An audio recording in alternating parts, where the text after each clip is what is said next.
My name is Dina, and I'm a Coptic Orthodox Christian. So I'm Leonard, and I'm Jewish. My name is Maram, and I'm a Muslim. My name is Nalishwa, and I am a Christian. Hi, I'm Dan, and I'm Jewish. So my name's Tom Linebear, and I am a Christian, and I go to a Church of England church here in Brighton.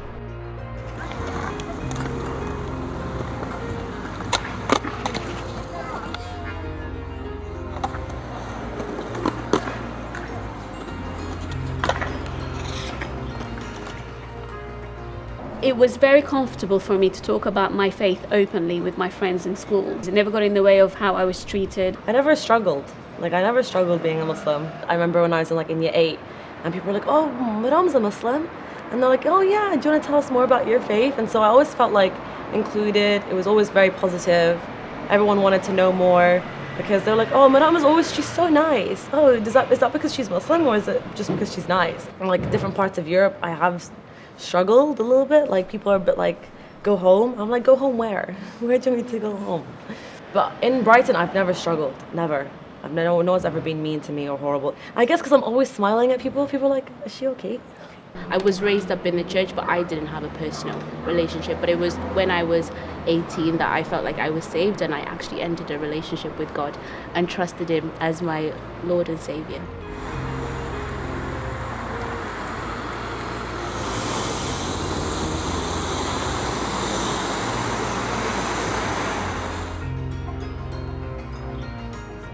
I do come across many people of other faiths, but it's normal. It doesn't make a difference to the way we interact or to the way I interact with others. At the end of the day, I respect their religion and their faith, and I get the same respect back. So I don't really feel the difference. I think it's just normal interactions, like any normal two human beings are interacting. Yeah, as a Christian at St. Peter's, we don't have loads of interaction with people from different faith groups. I often have a smooth relationship with people of other faiths. There's obviously a massive spectrum of amounts of people that people can engage with different faiths and the amount of faiths that people can engage with. I always like to talk to people about if they have a faith, if not, if they did, which one would it be? Talking to people about the extent to which they engaged with their faith and why that is. I think most of that experience was when I went to university. It was a place where I interacted with people from all different faiths and backgrounds, and it was just interesting to just speak about our different experiences, because a lot of people come into that space and also meet people from different backgrounds, so it's a great conversation starter, but also just to see how people view life through their faith. I guess quite differently, because I feel like people of other faiths, they would usually identify as religious, which I don't really. So I feel it's a very different kind of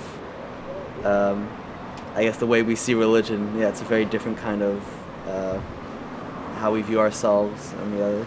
So, but I'm used to it. I went to Catholic school for 3 years, so I'm used to being with other people for other faiths and stuff. I guess before I wore my hijab, no one knew I was Muslim, in the sense that I was quite pale, and that you can't really tell if someone's Muslim or not, because anyone could be Muslim in that sense.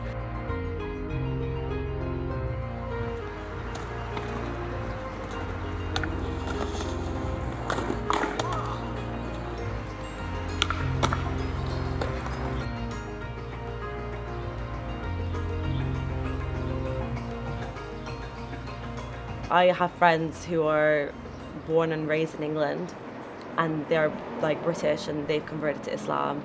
Anyone could be Muslim. You don't have to be born into Islam to be a Muslim either.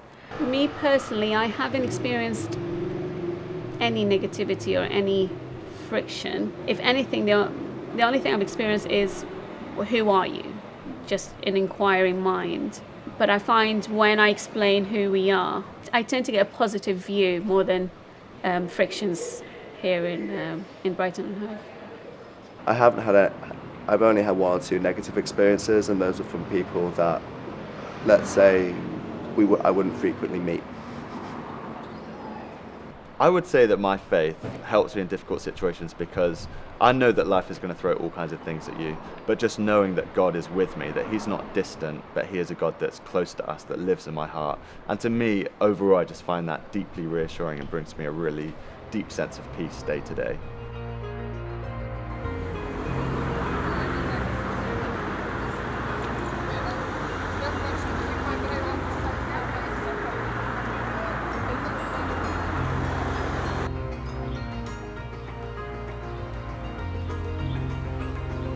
The Coptic Orthodox Church, we have a Pope, Pope Tawadros. Under the Pope, we have the metropolitans, then we have the bishops, then we have the priests, and then we have the deacons, and then the congregation. So we've got a big structure.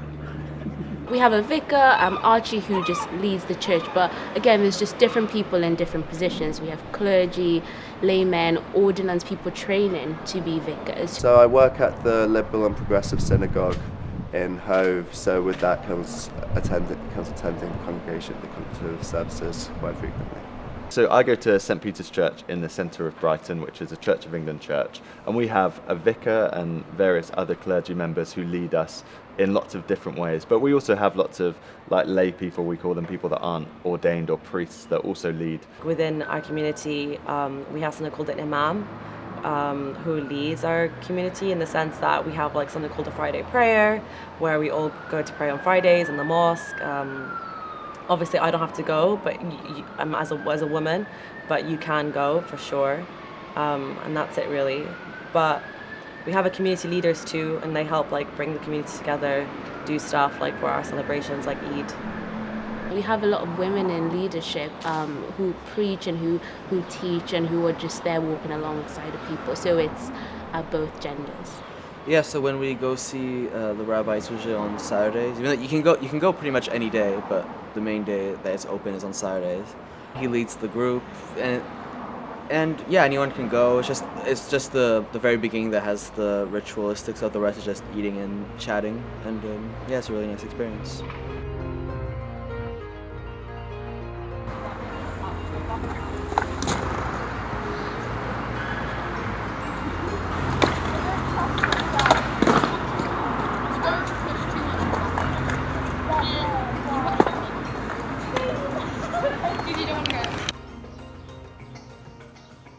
During the first lockdown, we were cooking meals for the homeless, we were cooking meals for the NHS staff because they needed help.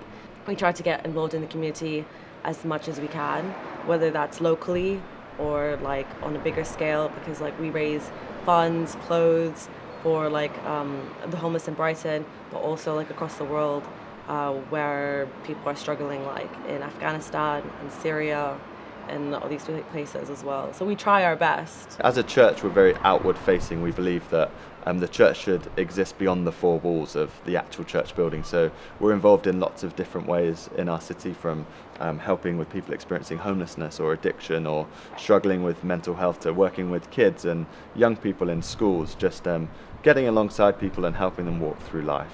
Taking out food to the needy, to the vulnerable. The church had to supply a lot of food that was then delivered out. Any kind of emotional support as well that was needed. People who are experiencing homelessness, so there's a ministry for that. We've just opened up a new cafe called Africa House, where we run workshops for the community, specifically for women as well, who have gone through things in their lives. So that's a way that my faith just directly influences. Most of the functions that I personally perform within the community are to help the community as a whole, help the Jewish community. So for example, we'll be going to Jewish events to try and help Jews to meet each other, and there aren't a lot of us floating around, so it's nice to bring us in contact with each other if you want to.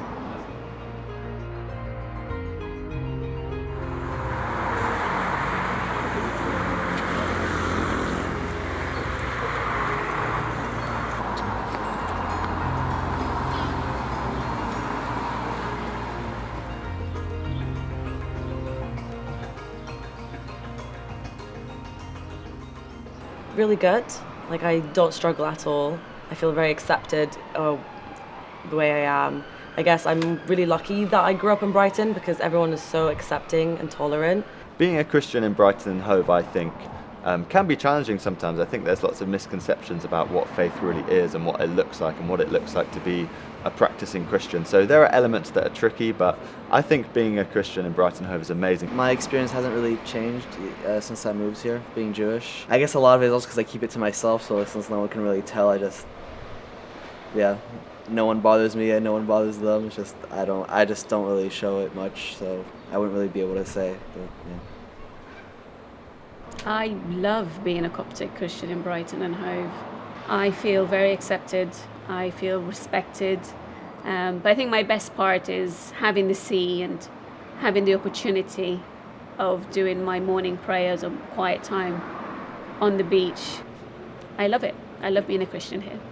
I guess it's quite hard because Islam is so broad, but to me, Islam means, peace and like to be nice to people and like the way that you act.